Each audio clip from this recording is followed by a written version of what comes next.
La insignia, de Julio Ramón Ribeiro. Julio Ramón Ribeiro nació en 1929 y falleció en 1994 en Lima, Perú. Fue un gran autor de la generación de los 50 y fue considerado uno de los mejores cuentistas hispanoamericanos. A pesar de que este autor tenía una forma conservada de escribir, la mayoría de sus cuentos eran sobre los cambios producidos en la sociedad limeña del siglo XX, tratando de darle voz a una sociedad que no era escuchada y consolidando el paso de la narrativa indigenista a la modernización urbana en Perú. Personajes. Tenemos al narrador, el personaje principal. Es quien encuentra la insignia en el basural. Él logra crecer dentro de una organización en la que nunca supo su propósito, y hasta llegó a ser el presidente en ese lugar. Tenemos a Martín, el dueño de la librería a la que el narrador asiste. También está el hombre del estrado, que en ese momento era el jefe de la organización, y es quien envía encargos extraños al protagonista. Se hace mención a Pfeiffer, un escritor extranjero que trabajaba en la Pilsen, y se cuenta que muere por un golpe de bastón en la cabeza.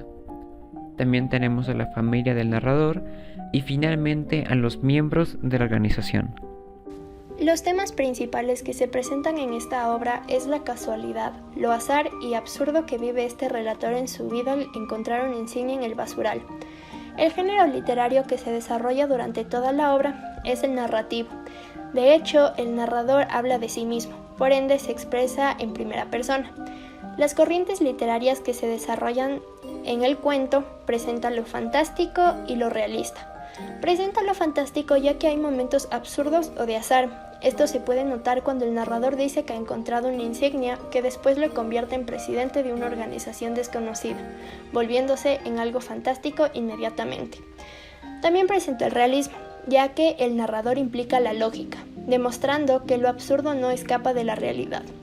El espacio de este cuento se desarrolla en Pilsen, una ciudad turística, por ende este espacio es externo, y el espacio interno del cuento es el malecón, el basural, la biblioteca y la plaza. El tiempo de este cuento nace de las corrientes estéticas de los 50, con rasgos simbólicos del boom latinoamericano. También nace de un contexto de la modernización en la sociedad contemporánea, creando la ausencia cultural, social e histórica en Perú. El lenguaje o el estilo de este autor es austero, un lenguaje tradicional sin uso de un lenguaje moderno. En mi opinión personal, este cuento fue bastante interesante de leer, ya que te deja pensando en cómo los pequeños actos, en este caso recoger una simple insignia, derivan en sucesos que te cambian la vida, como dirigir toda una organización. Además, cómo en ciertas ocasiones quedarte como ignorante te puede beneficiar más que saber qué es lo que está pasando. No es un cuento complejo de leer, pero la reflexión que te deja sí es algo que tienes que analizar por un poco más de tiempo. Ahora vamos a escuchar el cuento La insignia. Hasta ahora recuerdo aquella tarde en que al pasar por el malecón divisé en un pequeño basural un objeto brillante. Con una curiosidad muy explicable, en mi temperamento de coleccionista me agaché y después de recogerlo lo froté con la manga de mi saco. Así pude observar que se trataba de una menuda insignia de plata, atravesada por unos signos que en ese momento me parecieron incomprensibles. Me le eché al bolsillo y sin darle mayor importancia al asunto, regresé a mi casa. No puedo precisar cuánto tiempo estuvo guardada en aquel traje, que usaba poco.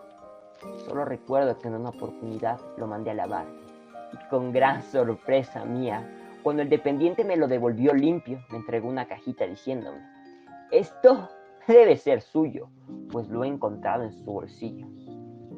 Era, naturalmente, la insignia, y este reseño me conmovió a tal extremo que decidí usarla. Aquí empieza realmente el encadenamiento de sucesos extraños que me acontecieron. Lo primero fue un incidente que tuve en una librería de viejo. Me hallaba repasando añejas encuadernaciones cuando el patrón, que desde hacía rato me observaba desde el ángulo más oscuro de su librería, se me acercó y con un tono de complicidad entre guiños y muecas convencionales me dijo: «Aquí tenemos libros de Pfeiffer». Yo lo quedé mirando intrigado, porque no había preguntado por dicho autor, el cual Por lo demás, aunque mis conocimientos de literatura no son muy amplios, me era enteramente desconocido, y acto seguido añadió: Pfeiffer estuvo en Pilsen. Como yo no saliera de mi estupor, el librero terminó con un tono de revelación de confidencia definitiva.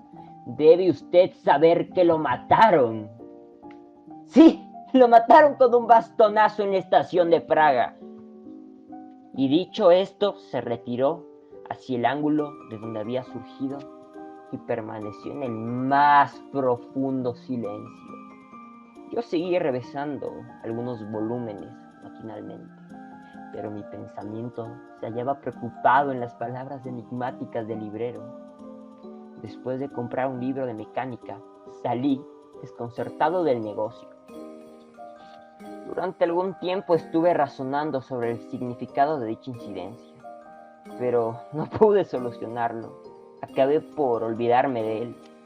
Más pronto, un nuevo acontecimiento me alarmó en sobremanera. Caminaba por una plaza de los suburbios, cuando un hombre menudo, de faz hepática y angulosa, me abordó intempestivamente, y antes de que yo pudiera reaccionar, me dejó una tarjeta entre las manos, desapareciendo sin pronunciar palabra alguna. La tarjeta, en cartulina blanca, solo tenía una dirección y una cita que rezaba: segunda sesión, martes 4. Con el suponer, el martes 4 me dirigí a la numeración indicada. Ya por los alrededores me encontré con varios sujetos extraños merodeando, que, por una coincidencia que me sorprendió, tenían una insignia igual a la mía. Me introduje en el círculo y noté que todos me estrechaban la mano con gran familiaridad. Enseguida ingresamos a la casa señalada y en una habitación grande tomamos asiento. Un señor de aspecto grave emergió tras un cortinaje. Desde un estrado, después de saludarnos, empezó a hablar interminablemente. No sé precisamente sobre qué verso la conferencia, ni aquello era efectivamente una conferencia. Los recuerdos de niñez anduvieron hilvanados con las agudas explicaciones filosóficas y a unas digresiones sobre el cultivo de la remolacha fue aplicada el mismo método explosivo que la organización del Estado.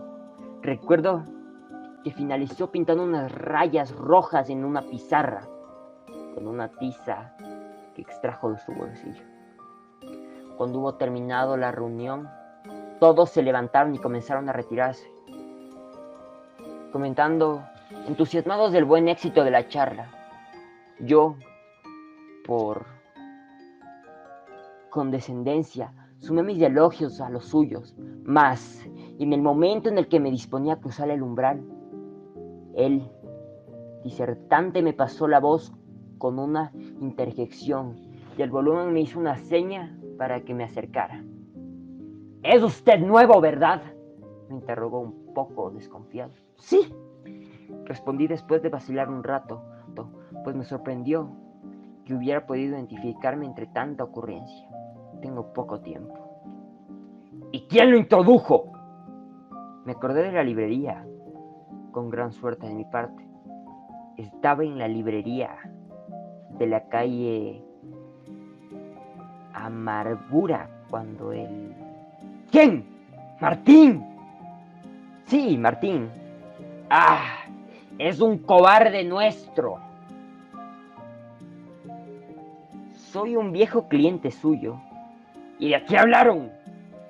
Bueno, de Pfeiffer. ¿Qué le dijo? Que había estado en Pilsen, en verdad. Yo no lo sabía. ¿No lo sabía? No, repliqué con mayor tranquilidad. Y no sabía tampoco que lo mataron de un bastonazo en la estación de Praga. Eso también me lo dijo. ¡Ah!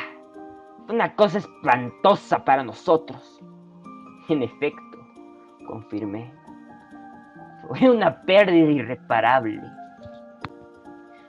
Mantuvimos una charla ambigua y ocasional, llena de confidencias, imprevistas y de alusiones superficiales, como lo sostienen dos personas extrañas que viajen accidentalmente en el mismo asiento de un ómnibus. Recuerdo que mientras yo afanaba en describirle mi operación de las amígdalas, él, con grandes gestos, proclamó la belleza de los paisajes nórdicos. Por fin, antes de retirarme, me dio un encargo que no dejó de llamarme la atención. «Tráigame la próxima semana», dijo, «una lista de todos los teléfonos que empiecen con 38. Prometí cumplir lo ordenado y antes de plazo concluido, una lista. «¡Admirable!», exclamó. «Trabaja usted con rapidez ejemplar». Desde aquel día cumplí con la serie de encargos semejantes, de los más extraños. Así, por ejemplo, tuve que conseguir una docena de papagayos, a los que ni más volví a ver. Más tarde fui enviado a una ciudad de provincia a levantar un croquis de un edificio municipal. Recuerdo que también me ocupé de arrojar cáscaras de plátano en la puerta de algunas residencias escrupulosamente señaladas. De escribir un artículo sobre cuerpos celestes que nunca vi publicado y adiestrar a un menor en gestos parlamentarios y aún de cumplir ciertas misiones confidenciales, como llevar cartas que jamás leí o espiar a mujeres exóticas que generalmente desaparecían sin dejar rastros. De este modo, poco a poco fui ganando cierta consideración. Al cabo de un año, en una ceremonia emocionante, fui elevado de rango. «Has ascendido de rango», me dijo el superior de nuestro círculo, abrazándome efusivamente. Tuve que pronunciar una breve alocución, en lo que me refería en términos vagos a nuestra tarea en común. No obstante, lo cual fui aclamado con estrépito. En mi casa, sin embargo, la situación era confusa. No comprendía mis desaprobaciones imprevistas, mis actos rodeados de misterio, y las veces que me interrogaron, evadí las respuestas porque en realidad no encontraba una satisfactoria.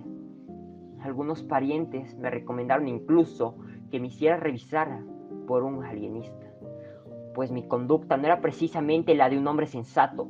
Sobre todo, recuerdo haberle intrigado un día que sorprendí fabricando una gruesa de bigotes. Recibido dicho encargo de mi jefe, beligerancia doméstica no impidió que yo siguiera dedicándome con una energía que ni yo mismo podía explicar a las labores de nuestra sociedad.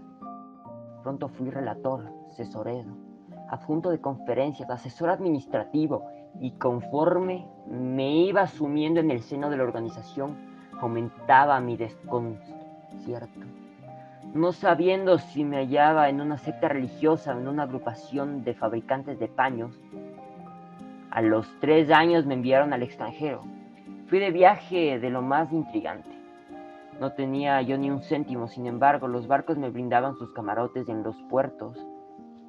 Había siempre alguien que me recibía y prodigaba atenciones. Y en los hoteles me obsequiaban comodidades sin exigir nada.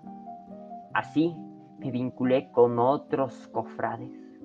Aprendí lenguas foráneas, pronuncié conferencias, inauguré filiales a nuestra agrupación y vi cómo extendía la insignia del plátano por todos los confines del continente. Cuando regresé, después de un año de una intensa experiencia humana, estaba tan desconcertado como cuando ingresé a la librería de Martín. Han pasado 10 años. Por mis propios méritos he sido designado presidente.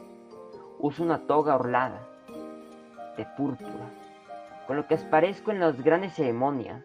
Los afiliados me tratan de benevolencia. Tengo una renta de $5,000, casa en los balnearios, sirvientes con librea que me respetan y me temen, y hasta una mujer encantadora que viene a mí por las noches sin que yo la llame.